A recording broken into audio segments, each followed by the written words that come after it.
हाय। तो binomial expansion में हमने बहुत सारे एक्सपेंशन देखे थे। कुछ एक्सपेंशन और देख लेते हैं, जैसे 1 + x⁴n। तो इसका एक्सपेंशन क्या होगा? nc0 1⁻n−0 x⁴0, nc1 1⁻n−1 x⁴1। मतलब जैसे हमने expansion x plus Y raise to the power n का लिखा था, तो वैसे भी हम इसका भी लिख सकते हैं। ठीक है, तो क्या होगा? ये nc0 nc1 x⁴1, फिर nc2 x⁴2, nc3 x⁴3। देख रहे हो ना? तो ये एक्सपेंशन होगा। तो इसको अगर मैं सिग्मा फॉर्म में लिखूं, तो सिग्मा r इक्वल्स टू 0 से लेके n तक कैसे लिखते हैं? N C R. अब तुम देखो, यहाँ पे 1 है तो यहाँ पे पावर 1 है, यहाँ पे 2 है तो यहाँ पे पावर 2 है, तो x की पावर r। ठीक है, तो ये सिग्मा फॉर्म में लिख दिया, मतलब x प्लस वाई की पावर n।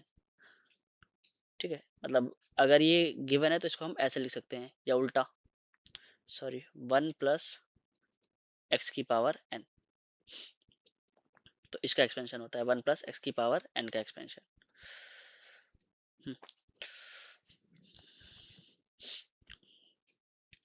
उसी तरह से 1 - x की पावर n का एक्सपेंशन क्या आएगा? Alternate plus minus, nc0 - nc1 x⁴1 plus nc2 x² minus nc3 x⁴3। ऐसे ऑल्टरनेट प्लस माइनस चलता रहेगा, और ncn x⁴n और -1 की पावर n। ठीक है, ये 1 - x की पावर n का एक्सपेंशन है। ठीक है, अच्छा, 1 + x की पावर n को एक्सपेंशन को आप ऐसे भी लिख सकते हो, 1 + x की पावर n। nc0 कितना होता है? ये तो 1 होता है, तो 1 लिख लिया, प्लस nc1 कितना होता है? n। तो 1 + nx, पता है ना, nc1 n होता है, ये बहुत पहले पढ़ाया जा चुका है। तो 1 + nx। nc2 कितना होगा? n इंटू n-1/2, फिर x²। और nc3 कितना होता है? n इंटू, तो 3 बार एक्सपेंड करेंगे, अपॉन, अच्छा यहाँ फैक्टोरियल आता है। ठीक है, तो n into n-1 n-2 upon 3 factorial, और x की पावर कितना? 3। ठीक है, सो ऑन। अच्छा, इसका जनरल टर्म लिखें, इसका जनरल टर्म 1 + x की पावर n का जो जनरल टर्म होगा, जनरल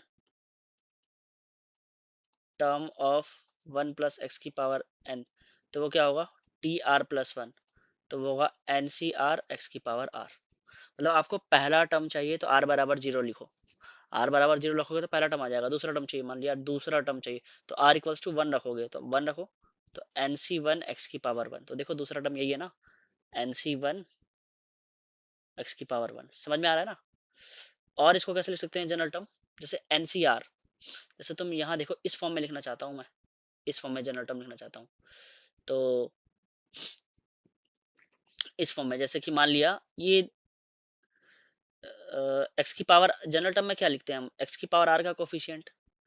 तो कैसे लिखेंगे? मतलब एक्स की पावर आर का कोफिशिएंट क्या होगा? तो यहाँ आर लिखा है ना, तो डिनोमिनेटर में कितना होगा? जैसे यहाँ पे 2 लिखा हुआ था, तो यहाँ पर भी क्या होगा? R factorial. और क्या घटाएंगे हम? एन से स्टार्ट हो जाएंगे, तो N, n-1, n-2, so on. ठीक है, ये कहाँ तक जाएगा? तो देखो यहाँ पे क्या है, जैसे नीचे 2 है तो ऊपर 1 घट रहा है, यहाँ 3 है तो यहाँ 2 घट रहा है, तो यहाँ आर है तो कितना घटेगा? 1 कम, तो n में से कितना घटेगा? r-1, यानी कि n-r+1, n-r+1 तक जाएगा। तो इसका जनरल टर्म आप ऐसे भी लिख सकते हो। ठीक है, तो आई होप ये समझ में आ गया होगा। तो जनरल टर्म चाहे ऐसे लिखो, ncr x की पावर r, या ऐसे लिखो, ये इसका जनरल टर्म होगा। अच्छा, और 1 - x की पावर n, इसको सिग्मा फॉर्म में लिखेंगे तो कैसे लिखेंगे? वही r इक्वल टू 0 से n तक ncr x की पावर r, और साथ में यहाँ -1 की पावर r लिख देना। ठीक है, समझ में आ गया होगा आपको। और वही अगर मैं आपसे कहूँ कि इवन सब्सक्रिप्ट क्या होगा, मतलब nc0 प्लस nc2 x की पावर 2 प्लस nc4 x की पावर 4 प्लस nc6 x की पावर 6। ठीक है, इवन सब्सक्रिप्ट वाले, तो ये क्या होगा? दोनों को जोड़ दो, इन दोनों एक्सपेंशन को जोड़ोगे तो इवन सब्सक्रिप्ट वाले आ जाएंगे। ठीक है, तो कितना आएगा ये? तो ये आ जाएगा हमारा 1 + x की पावर n प्लस 1 - x की पावर n डिवाइडेड बाय 2, ये पहले भी कराया हुआ है मैंने।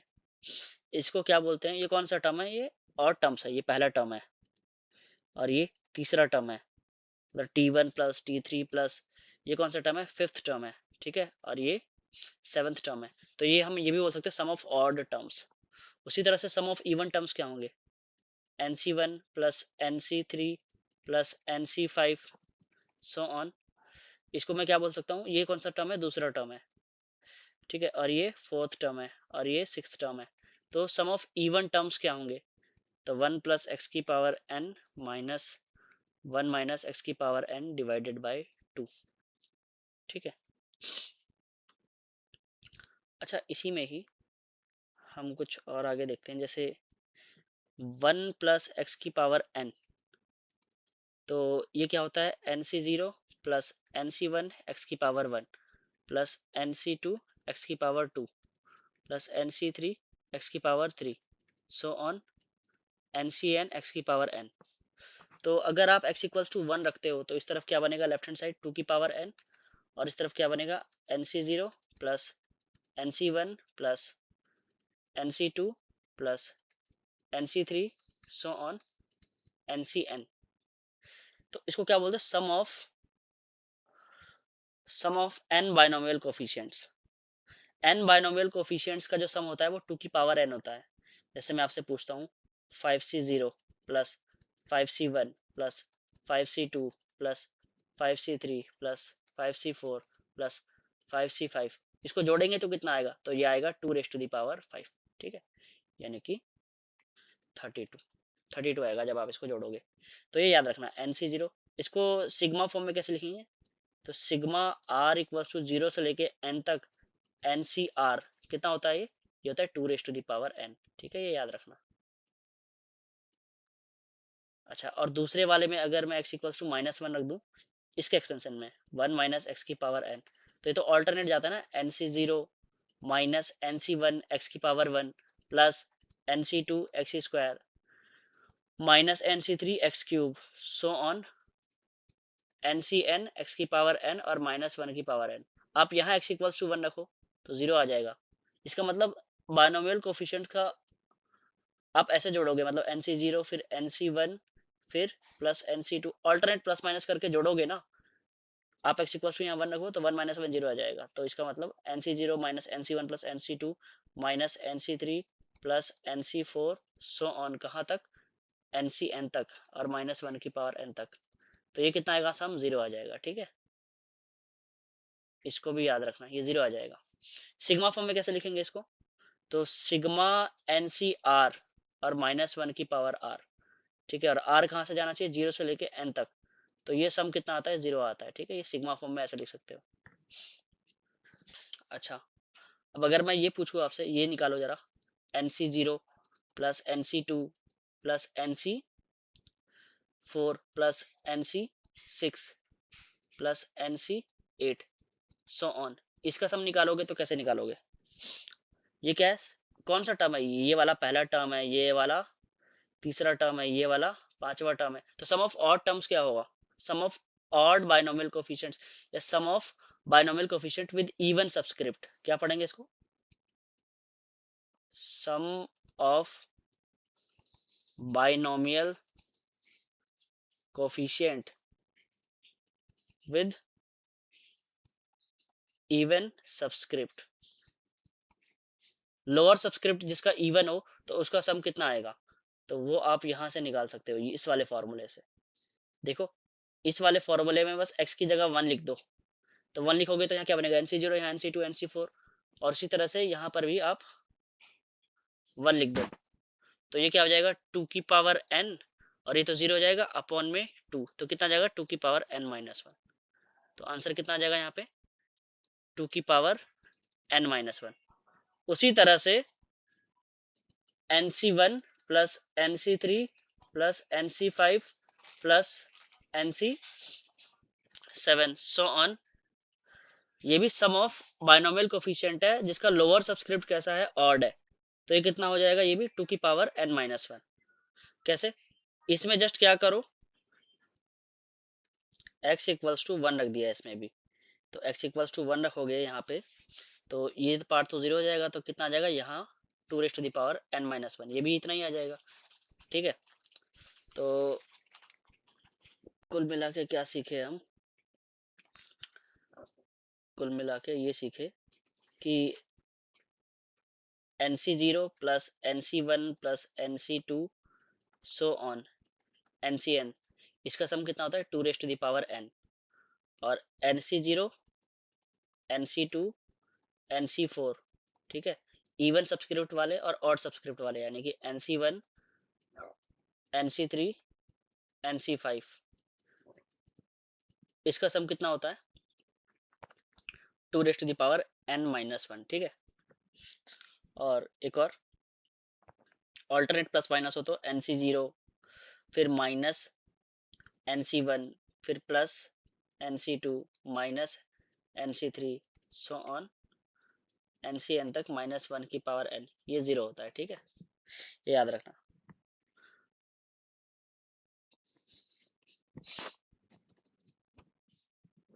तो आई होप ये क्लियर होगा।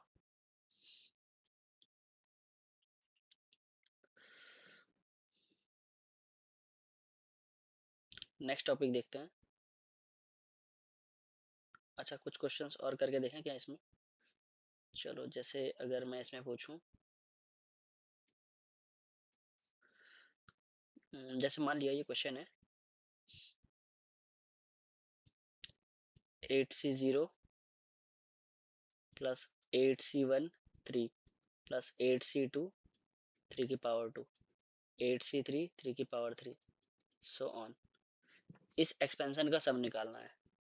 तो क्या होगा आंसर, सिंपल, किसका एक्सपेंशन है ये। इसको अगर सिग्मा फॉर्म में लिखना चाहें तो सिग्मा फॉर्म में क्या होगा 8CR और 3 की पावर R, और R कहाँ से जा रहा है, 0 से लेके 8 तक, ठीक है, 8 तक ही जा पाएगा, इससे आगे नहीं जा पाएगा। तो ये किसका एक्सपेंशन है, तुरंत याद आना चाहिए, कहीं भी अगर NCR हो और x की पावर R हो तो ये एक्सपेंशन होता है 1 प्लस x की पावर n का, ठीक है, मतलब NCR और x की पावर R हो तो 1 प्लस x की पावर n का एक्सपेंशन होता है, तुरंत याद रखना, और R 0 से n तक जाना चाहिए। तो ये भी किसका एक्सपेंशन होगा 1 प्लस 3 की पावर n का, 8 का, तो कितना आंसर आ जाएगा इसका 4 की पावर 8, तो यही आंसर आ जाएगा 4 की पावर 8। अच्छा, 4 को क्या लिख सकते हो 2 की पावर 2, इसकी भी पावर 8, तो 2 की पावर 16, ये आंसर आ जाएगा, ठीक है। तो पहचान लेना कि एक्सपेंशन कौन सा है, उसके अकॉर्डिंग क्वेश्चन करना, ठीक है, तो फॉर्मूला याद रखना, हो जाएगा क्वेश्चन।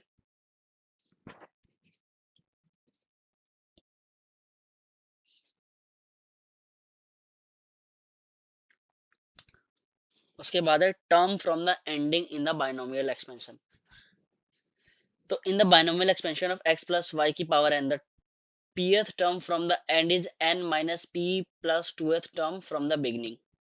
मतलब कि एंडिंग से pth टर्म जो होता है, जैसे मान लो एंडिंग से अगर मैं सातवां टर्म पूछूं, जैसे मान लिया x प्लस वाई की पावर मान लिया 15, तो इसमें टोटल कितने टर्म्स होंगे, पहला टर्म होगा, दूसरा टर्म होगा, T1 T2 T3 so on, total 16 terms होंगे। अब मैं आपसे एंडिंग से छठा टर्म पूछ लूं, एंडिंग से, तो एंडिंग से कुछ पहला टर्म होगा T1 T2, तो एंडिंग से छठा टर्म पूछ लो सिक्स्थ, तो स्टार्टिंग से कौन सा टर्म होगा, एंडिंग से छठा टर्म, स्टार्टिंग से कौन सा टर्म, तो स्टार्टिंग से ये कौन सा टर्म होगा n माइनस पी, यानी कि n टोटल कितना है 15, तो 15 माइनस पी, पी यानी कि ये वाला सिक्स्थ, ठीक है, एंडिंग से छठा टर्म पूछा है ना, इन the binomial expansion the pth term from the ending is, तो स्टार्टिंग से कौन सा टर्म होगा ये पूछा गया है, तो 15 माइनस 6 प्लस 2, तो कितना हो जाएगा ये, स्टार्टिंग से कौन सा टर्म होगा, तो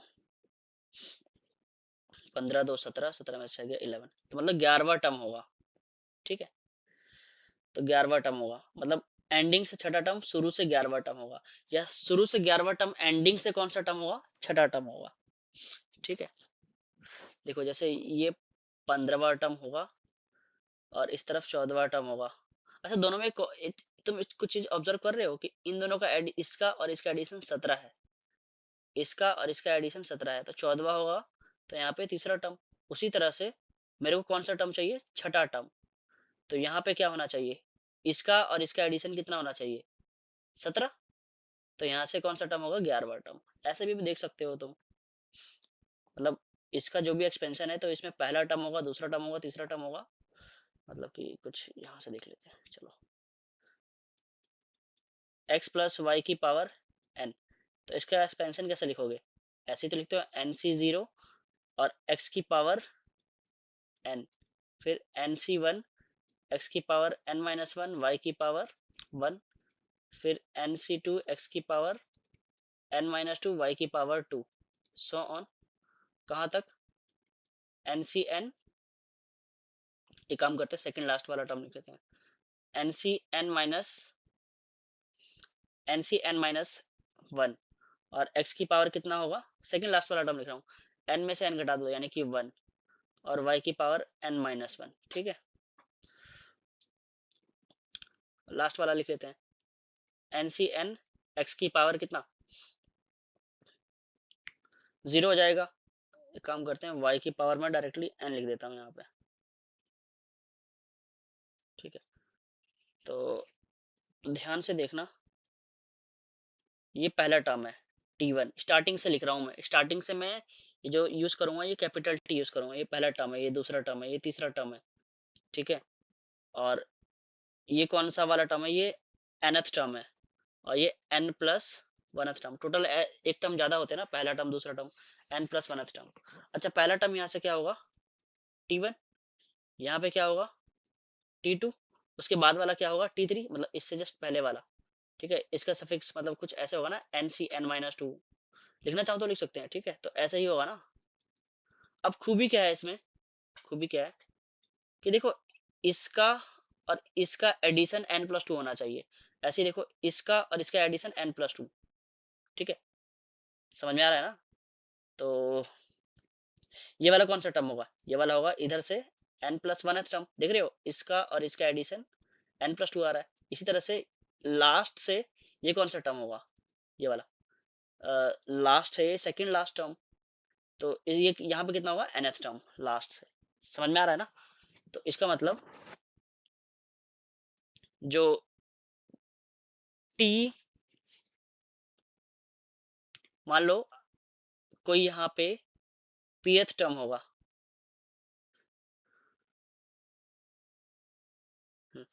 pth टर्म क्या होगा, pth टर्म, तो pth term from, pth term मैंने लिखा है ये tp, ये pth टर्म है फ्रॉम एंडिंग। तो यहाँ पर क्या होना चाहिए, यहाँ पर कुछ ऐसा लिखो कि इसका और इसका एडिशन कितना होना चाहिए, n+2, तो यहाँ पे क्या लिखना चाहिए मुझे, n-p+2, यही लिखना चाहिए ना। तभी तो इसका और इसका एडिशन कितना है, n+2, जोड़ के देख लो। तो यही मैं समझाने की कोशिश कर रहा था कि pth टर्म जो होता है एंडिंग से, वो शुरू से कौन सा वाला टर्म होता है, n-p+2th टर्म होता है, ठीक है। तो आई होप क्लियर होगा। जैसे चलो एक क्वेश्चन करके देखें क्या, चलो पहले साइड में एक प्रैक्टिस के लिए, जैसे मान लिया 3x-1/x⁻12, तो इसका जरा find fifth term from, find fifth term from ending, fifth term बताना है एंडिंग से, मतलब टी फिफ्थ बताना है, फिफ्थ टर्म। तो फिफ्थ टर्म बताना है तो शुरू से कौन सा वाला टर्म होगा जरा बताओ, फिफ्थ टर्म एंडिंग से बताना है, तो शुरू से कौन सा वाला टर्म होगा, तो शुरू से ये टर्म होगा 12-5, 12-5+2, ये वाला टर्म होगा। यानी कि शुरू से जो ये टर्म होगा, ये कितना होगा, 12 में से 5 गया 7 और 2, 9वां टर्म होगा शुरू से। तो 9वां टर्म कैसे लिखते हैं, 9वां टर्म ऐसे लिखेगा ना, 12c8, 12c8 और 12c8 और 3x की पावर कितना, 12-8 यानी कि 4, और -1/x की पावर, -1/x की पावर कितना, 8, यही आंसर, ठीक है। तो ये फिफ्थ टर्म बता दिया आपने एंडिंग से। अच्छा, इसको डायरेक्टली भी कर सकते हो, तुम देखो फिफ्थ टर्म एंड से पूछा गया ना, तो यहाँ इसका एडिशन और इसका एडिशन, अब जैसे मान लिया फिफ्थ टर्म निकालने के लिए बोल दिया जाए, मान लिया pth टर्म बोल दिया जाए, तो pth टर्म क्या होता है? तो pth टर्म तो n minus P plus 2th term होता है ना। तो ये कैसे निकालेंगे? ये निकालेंगे एन सी, यहाँ पर जो भी लिखते हैं वो इससे कम लिखते हैं ना, तो इसे एक कम लिखोगे तो क्या होगा? तो इससे जो एक कम होगा वो कितना होगा? n minus P plus one. तो तुम ध्यान रखना, अगर एंडिंग से पूछा जाए आपसे, तो इसका और इसका एडिशन कितना होना चाहिए? n प्लस वन होना चाहिए। जोड़ के देखो n प्लस वन आ रहा है कि नहीं आ रहा। ठीक है, तो इसका और इसका एडिशन n प्लस वन होना चाहिए, ये ध्यान रखना। जैसे मान लो एक्स स्क्वायर माइनस 4x, ठीक है, की पावर 16। तो इसमें से मैं अगर आपसे पूछूं एंडिंग से 15वां, एंडिंग से तुम 7वां टर्म बताओ, T7। T7 का मतलब क्या होता है? Terms, seventh term, seventh term from ending. तो सेवेंथ टर्म एंडिंग से क्या होगा? तो यहाँ पर 16 लिखो, 16C। अब क्या होना चाहिए? यहाँ पे कुछ ऐसा लिखो कि इसका और इसका एडिशन कितना होना चाहिए? इससे ज्यादा होना चाहिए, मतलब 17 होना चाहिए। समझ में आ रहा है ना? तो यहाँ पे क्या लिखना चाहिए मेरे को? 10, इससे ज्यादा होना चाहिए, 16 से एक ज्यादा होना चाहिए, कुछ ऐसा लिखो। n प्लस वन होना चाहिए। ठीक है, समझ में आ रहा है ना? तो यही होगा। अच्छा, ये टर्म कौन सा है? शुरू से ये कौन सा टर्म है? तो शुरू से तो ये 11वां टर्म है। ठीक है, शुरू से ये कौन सा टर्म है? 11वां टर्म। यकीन नहीं आता तो देख लो, 16, 16 माइनस 7 प्लस 2। ठीक है, तो 16 और 2 18 में से 7 गया 11, 11वां टर्म है कि नहीं? ठीक है, तो ऐसे भी कर सकते हो आप, अगर जल्दी करना है तो एंडिंग से ऐसे लिखना टर्म, मतलब कि अगर आपको एंडिंग से टर्म लिखना हो तो कैसे लिखोगे आप? जैसे मान लिया टी आर लिखना है, टी आर एथ टर्म लिखना है, तो एंडिंग में क्या होना, मतलब तो यहाँ पे एन सी क्या होना चाहिए? तो एन सी, इसका और इसका एडिशन n प्लस वन होना चाहिए, तो क्या लिखोगे? n minus R plus one. ठीक है, ये एंडिंग से टर्म है, और बाकी वही x की पावर, इसमें से इसको घटा के तो कितना आएगा? n में से इसको घटाओगे तो r माइनस वन, और y की power n minus R plus one, ऐसे। तो ये एंडिंग से टर्म लिख सकते हो आप। ठीक है, तो आई होप ये क्लियर होगा।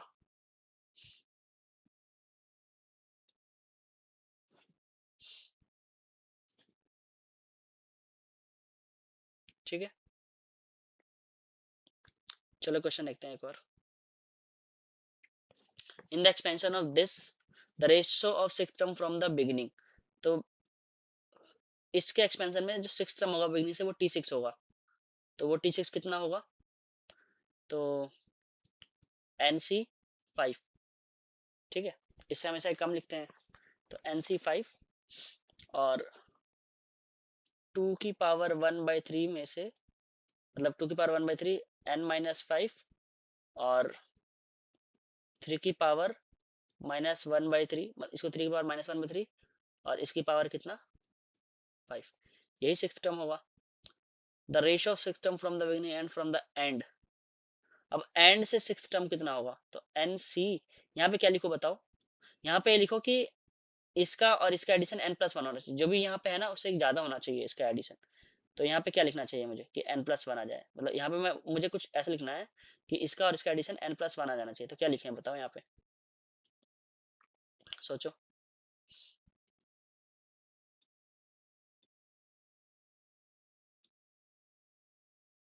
हम्म, क्या लिखना चाहिए बताओ? तो यहाँ पे लिखूंगा मैं, देखो सबसे पहले तो n प्लस वन होना चाहिए, तो n-6 + 1, ऐसे कर देते हैं ना।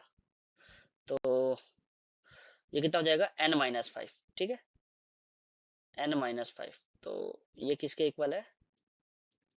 n-5 के। ठीक है, देख लो दोनों का एडिशन n प्लस वन होना चाहिए, इससे ज्यादा। तो ये एंडिंग से सिक्स टर्म है, और 2 की पावर 1/3, इसकी पावर कितनी हो जाएगी? इसमें से इसको हटा दो, तो n में से n-5 को घटाओगे, n में से n-5 को, तो 5 आएगा, और इनटू में 3 की पावर -1/3, इसकी पावर कितनी करेंगे हम? इसकी पावर करेंगे हम n-5। अब दोनों का जो रेशियो है T6 और T स्मॉल 6 का जो रेशियो है वो 1/6 का है, मतलब कि NC5 2 की पावर कितना है ये n माइनस 5/3, तो 2 की पावर n माइनस 5/3 और 3 की पावर कितना -5/3 अपॉन t6, तो ये कितना हो जाएगा। अच्छा NC n-5, ये तो NC n-5 है ना, तो इसको मैं क्या लिख सकता हूँ NC5 ही लिख सकता हूँ, तो ये भी NC5 ही हो गया। और 2 की पावर कितना हो गया 5/3 और 3 की पावर कितना 3 की पावर हो जाएगा, ये माइनस है ना तो इसको 5 माइनस n कर देता हूँ मैं, तो 5 माइनस n/3, ये 1/6 है। ठीक है, मुझे क्या बताना है n की वैल्यू, तो सॉल्व कर लेना या कर दूं। तो 2 की पावर देखो कैसे लिखते हैं, 2 की पावर में मतलब n माइनस 5/3 में से घटा दो किसको 5/3 को, और 3 की पावर में जैसे अगर इसको ऊपर भेजोगे तो इसको ऊपर भेजोगे तो क्या बनेगा ये n-5/3, यहाँ 5 माइनस n/3 था ना, तो ऊपर भेजोगे तो n-5/3, ठीक है, नेगेटिव हो जाएगा। और ये कितना है माइनस का 5/3 इक्वल्स टू 1/6 है ना। तो अब देखो 2 की पावर भी यही है और 3 की पावर भी यही है, दोनों की पावर सेम है ना, तो पावर सेम है तो हम मल्टीप्लाई कर सकते हैं, तो क्यों ना मल्टीप्लाई कर दें। तो 6 की पावर कितना बनेगा 6 की पावर बनेगा यहाँ पे 3 एलसीएम है, तो 3 एलसीएम ले लिया, तो n-10, ठीक है। और राइट हैंड साइड पे इसको क्या लिख सकता हूँ मैं 6 की पावर -1, तो n-10/3 को -1 लिख लिया, तो n-10 इक्वल्स टू -3, तो n इक्वल्स टू 7 आ जाएगा यहाँ से आंसर। ठीक है, तो आई होप ये क्लियर हो गया होगा, 7 आ जाएगा आंसर। तो देखो इस तरीके से कर सकते हो ऑप्शन बी।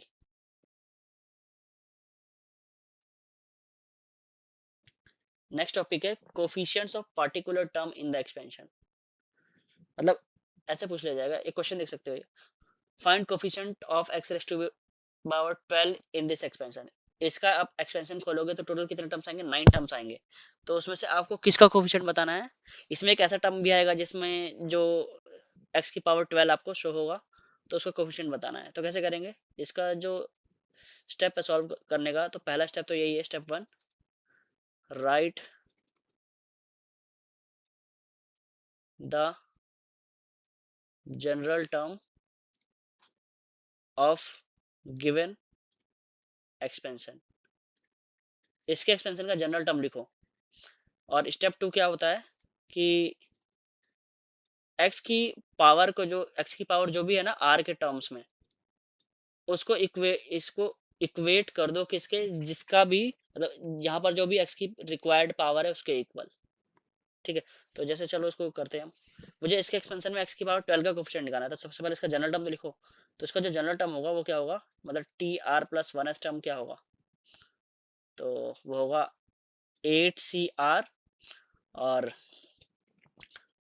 2x³ इसकी पावर कितना 8 माइनस आर और -1/3, या चलो मैं इसको ऐसे लिख देता हूँ 1/3x की पावर कितना ये r और -1 की पावर r, क्योंकि बीच में -1 है ना इसीलिए, तो यही होगा। अब x की 2 की पावर अलग कर लो और x की पावर अलग कर लो, तो यहाँ पर 8CR ये तो है ही है, 2 की पावर कितना है 2 की पावर तो 8 माइनस r है, ठीक है, और इंटू 1/3 की पावर कितना है 1/3 की पावर ये भी r है। अब x की पावर देख लेते हैं, x की पावर, तो x की पावर कितना है 3 8 जा 24, 24 माइनस 3r, और यहाँ पर भी x की पावर आ रहा है ना, तो ये भी घट जाएगा, ठीक है, और -1 की पावर आ, तो मतलब इसके जनरल टर्म को ऐसा लिख सकते हैं। अब मुझे क्या चाहिए, जो ये वाला क्वांटिटी है 12 बनाना है, क्योंकि मुझे x की पावर 12 का ही तो कोफिशिएंट पूछा गया है, तो ये 12 कब बनेगा, मतलब इसको 12 के इक्वल रख दो, इक्वेट करा दो, 24 माइनस ये 4r है ना, तो 4r को 12 के इक्वल रख दिया, यहाँ से r निकाल लो, तो 4r इक्वल्स टू कितना हो जाएगा 24 माइनस 12, तो ये 12, तो r की वैल्यू कितनी आ जाएगी 3, तो R3 आ जाएगा, इसका मतलब R3 रखने पे कौन सा टर्म R3 रखोगे तो चौथा टर्म जो होगा इसका, चौथा टर्म में आपको x की पावर 12 दिख जाएगा, तो चौथा टर्म निकाल लो, r इक्वल्स टू 3 रखो, तो फोर्थ टर्म जो होगा आर इक्वल टू 3 रखो तो 8c3 और 2 की पावर आर इक्वल टू 3 रखा तो 8 में से 3 गया 5 इंटू 1/3 की पावर 5। ठीक है, और यहाँ तुम आर इक्वल्स टू कितना 3 रखोगे तो ये 12 हो जाएगा, तो x की पावर 12 बन गया। और यहाँ पे 3 रखोगे तो नेगेटिव आ जाएगा, तो जो चौथा टर्म होगा वो नेगेटिव आएगा। ठीक है, इसको सॉल्व कर लेना। मेरे से तो कोफिशिएंट पूछा गया ना, तो इसको छोड़ के मैं आंसर बताऊंगा। तो कोफिशिएंट क्या आएगा मेरे को तो बताना है, कोफिशिएंट ऑफ x की पावर 12। देखो वो आंसर नहीं है, कोफिशिएंट पूछा गया है, तो वो कितना आएगा 8 माइनस का 8c3। अब 8c3 कैलकुलेट कर लेना खुद से। और अच्छा यहाँ गड़बड़ है, ये तो 3 था ना r, तो यहाँ 3 लिखेंगे। तो 2 की पावर 5 और आंसर कितना आएगा 2 की पावर 5 अपॉन 3 की पावर 3। इसको सॉल्व कर लेना। तो -8c3, 2 की पावर 5 कितना होता है 32 और 27, ये आंसर आ जाएगा। ठीक है, तो आई होप ये क्लियर होगा। जैसे नेक्स्ट क्वेश्चन देखते हैं। नेक्स्ट वाले क्वेश्चन में द कोफिशिएंट ऑफ x की पावर 5, इसके एक्सपेंशन में x की पावर 5 का कोफिशिएंट पूछा है। तो जनरल टर्म लिखो, वैसे इसमें जनरल टर्म की भी जरूरत नहीं है, इसका एक्सपेंशन लिख दो। क्या होगा इसका एक्सपेंशन 5c0 प्लस 5c1 और जो भी दूसरा वाला है उसकी पावर 1 कर दो तो एक्स स्क्वायर, फिर 5c2 और एक्स स्क्वायर की पावर 2 कर दोगे तो एक्स की पावर 4 हो जाएगा, फिर 5c3 एक्स स्क्वायर की पावर 3 कर दो तो 6 हो जाएगा, फिर 5c4 और एक्स स्क्वायर की पावर 4 कर दोगे तो 8 हो जाएगा, फिर 5c5 और एक्स स्क्वायर की पावर 2 है तो एक्स की पावर 10 हो जाएगा। ठीक है, मतलब यहाँ पे एक्स की सारी इवन पावर आ रही है, और 1 प्लस एक्स की पावर 4 में एक्स की सारी ऑड पावर आएगी, मतलब 5c0 फिर 5c1 एक्स फिर 5c2 एक्स स्क्वायर। समझ में आ रहा है ना, ऐसे आएगा। अब ध्यान से देखो मुझे करना क्या है, मुझे तो कोफिशिएंट एक्स की पावर 5 बनानी है। तो यहाँ से मैं अगर 5c0 निकालूंगा तो यहाँ से मुझे क्या निकालना चाहिए 5c5 और एक्स की पावर 5। तो अगर मैं यहाँ से 5c0 निकालता हूँ तो वहां से मुझे निकालना होगा 5c5। ठीक है, तो देखो क्योंकि यहाँ पे एक्स की पावर 5 का कोफिशिएंट आ गया प्लस। अच्छा, अब अगर मैं यहाँ से 5c1 निकालता हूँ, 5c1 निकालने का मतलब है आपको एक्स स्क्वायर मिल गया, तो यहाँ से क्या निकालना होगा 5c3। तभी तो मतलब यहाँ से मुझे निकालना होगा 5c3।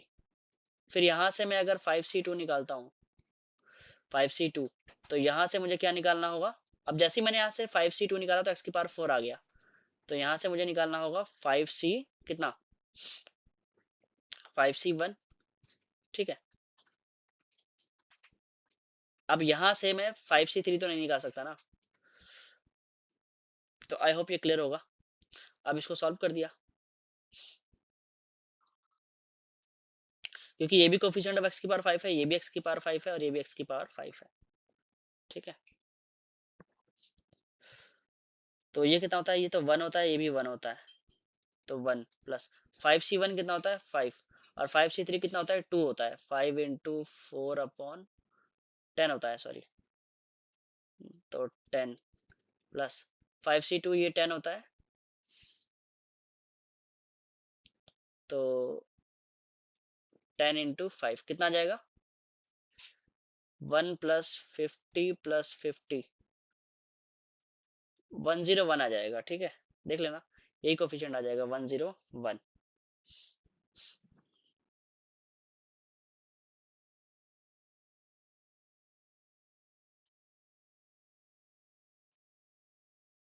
ठीक है, नेक्स्ट क्वेश्चन देखते हैं। The coefficient of X raise to the power n in the expansion, इसमें x की पावर n का कोफिशिएंट निकालना है। ठीक है, तो कैसे निकालेंगे, एक काम करते हैं, इसकी मल्टीप्लाई इसमें कर देते हैं, तो क्या बनेगा 1 माइनस एक्स की power n plus x into 1 minus X की पावर n। अब कोफिशिएंट ऑफ x की पावर n यहाँ से क्या आएगा, यहाँ से, तो यहाँ से कोफिशिएंट ऑफ x की पावर n जो आएगा वो आएगा NCn x की पावर n और -1 की पावर n, यही तो आएगा। मतलब इसका जो जनरल टर्म होगा वो क्या होता था, वो तो यही होता था ना, T R plus one th term क्या होगा, एन सी आर एक्स की पावर आर और माइनस वन की पावर आर। तो अगर आप r इक्वल्स टू एन रखोगे तो कोफिशिएंट ऑफ एक्स की पावर एन आ जाएगा ना। मतलब मुझे इससे मतलब नहीं है, मुझे तो इससे मतलब है, इसमें से अगर तुम कोफिशिएंट ऑफ एक्स की पावर एन निकालोगे तो वो क्या होगा, N C N minus one की पावर एन। ठीक है, ओके। अब मुझे इसमें से चाहिए कोफिशिएंट ऑफ एक्स की पावर किसका, इसमें से चाहिए मुझे कोफिशिएंट ऑफ एक्स की पावर एन का। तो वो कैसे निकालेंगे, तो इसमें से कोफिशिएंट एक्स की पावर एन का मत निकालो, एन माइनस वन का निकालो, क्योंकि एक एक्स बाहर ऑलरेडी है। तो कोफिशिएंट ऑफ एक्स की पावर एन माइनस वन कैसे निकालोगे, तो वो तो ये होगा एन सी, यहाँ पर क्या होगा एन माइनस वन, और माइनस मतलब तुम ना यहाँ पर बस एन माइनस वन रख दो आर की जगह, तो यहाँ पर भी एन माइनस वन रखना होगा और यहाँ पर भी एन माइनस वन। तो क्या आएगा, N C N minus one और माइनस वन की पावर एन माइनस वन। इसको सॉल्व कर लो। ठीक है, एन सी एन ये कितना होता है, ये तो वन होता है, तो क्या बचा ओनली माइनस वन की पावर एन। ठीक है, अच्छा यहाँ पर इसको क्या लिख सकता हूँ मैं, माइनस वन की पावर एन इंटू में माइनस वन। ठीक है, सॉरी अपॉन में माइनस वन। तो यहाँ पे ये जो अपॉन में माइनस वन आया उसकी वजह से यहाँ तो माइनस आ जाएगा। और N C N minus one क्या होता है, तो एन सी, इसमें से इसको घटा दो तो एन सी वन होता है ये तो। ठीक है, N C N minus one क्या होता है, एन सी वन। और एन सी वन कितना होता है एन, तो कितना आ गया एन, और माइनस वन की पावर एन। अब दोनों में कॉमन क्या मिल रहा है, माइनस वन की पावर एन। तो माइनस वन की पावर एन को कॉमन ले लिया तो क्या बचेगा, यहाँ पे वन बचा और यहाँ पे माइनस एन, तो यही आंसर है। ठीक है, ये आंसर आ जाएगा। हमेशा याद रखना, वन प्लस एक्स की पावर एन में से आप किसी का भी कोफिशिएंट निकाल सकते हो इसके एक्सपेंशन में। जैसे मैं आपसे पूछूं कोफिशिएंट ऑफ एक्स की पावर फाइव, तो वो कितना होगा, एन सी फाइव। जैसे मैं आपसे पूछूंगा कोफिशिएंट ऑफ एक्स की पावर नाइन, तो कितना होगा एन सी नाइन। ठीक है, मैं आपसे पूछूंगा कोफिशिएंट ऑफ एक्स की पावर एन, तो कितना होगा एन सी एन। और इसके एक्सपेंशन में वन माइनस एक्स की पावर एन के एक्सपेंशन में क्या होगा, कोफिशिएंट ऑफ एक्स की पावर सिक्स, तो वो कितना होगा एन सी सिक्स और माइनस वन की पावर सिक्स, यानी कि एन सी सिक्स। और अगर मैं आपसे पूछूं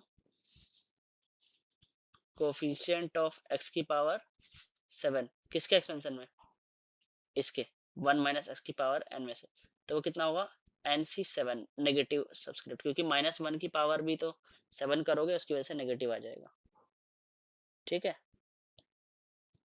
अच्छा एक टॉपिक और है, टर्म इंडिपेंडेंट फ्रॉम एक्स। तो वो भी इसी का ही, इसी टॉपिक का एक एक्सटेंशन है, इसी टॉपिक का एक एक्सटेंशन है। कैसे,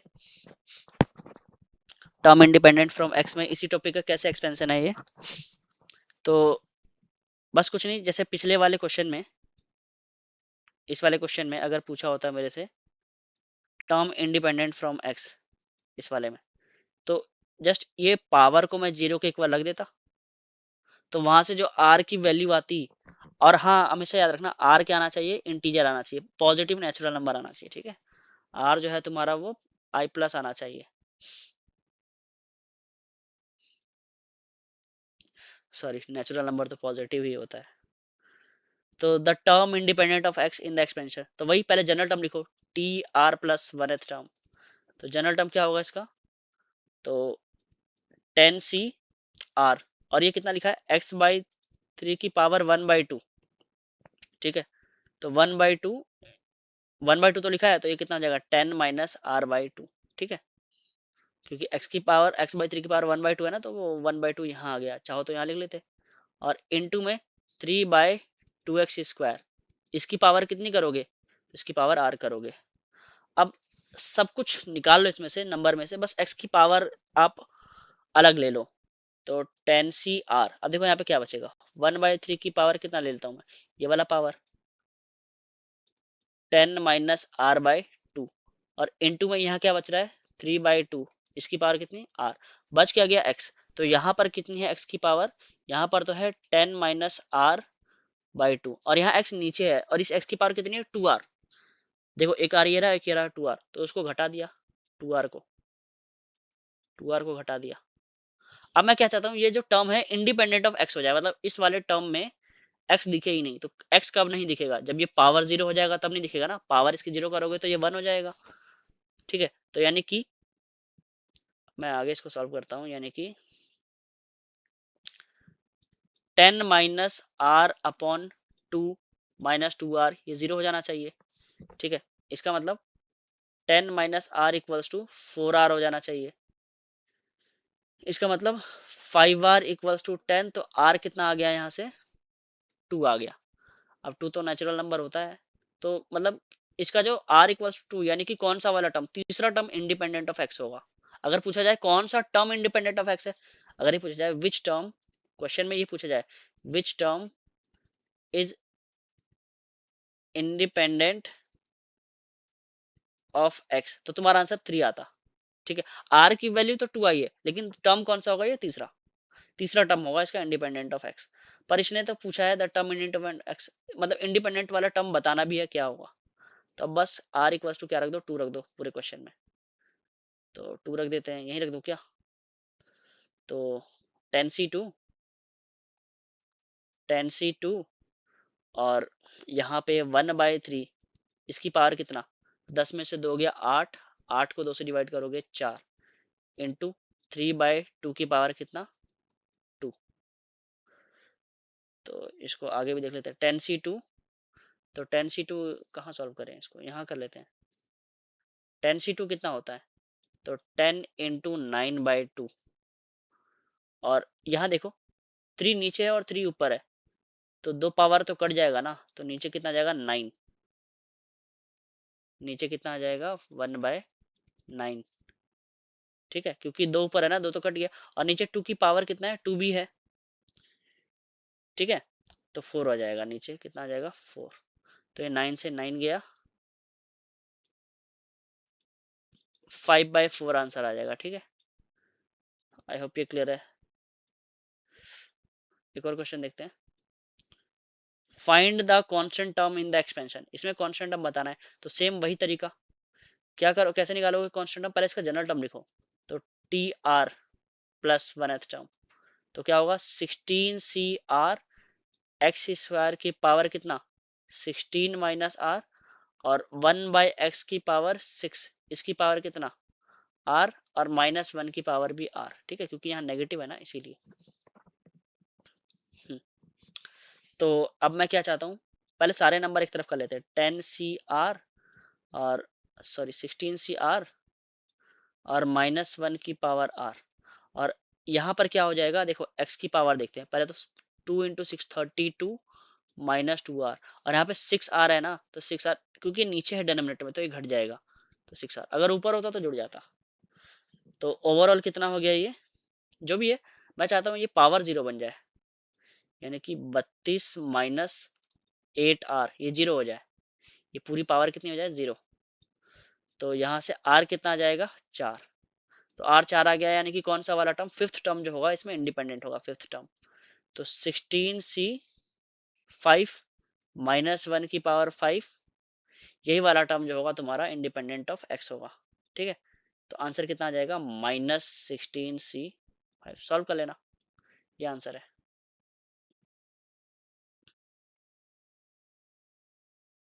अच्छा, इसमें 4 ऑप्शन थे, 2 ऑप्शन मिसिंग है, चलो कोई बात नहीं। The term independent of x in the expansion, इसके एक्सपेंशन में टर्म बताना है इंडिपेंडेंट ऑफ एक्स। अभी खतरनाक सा एक्सपेंशन दिख रहा है, कैसे करोगे, तो कोई बात नहीं, देखो जैसे ये वाला है, ये मुझे कुछ याद आ रहा है, x+1 और x की पावर 2/3। अच्छा, x+1 को तुम एक्सपेंशन लिखना चाहते हो तो कैसे लिखोगे,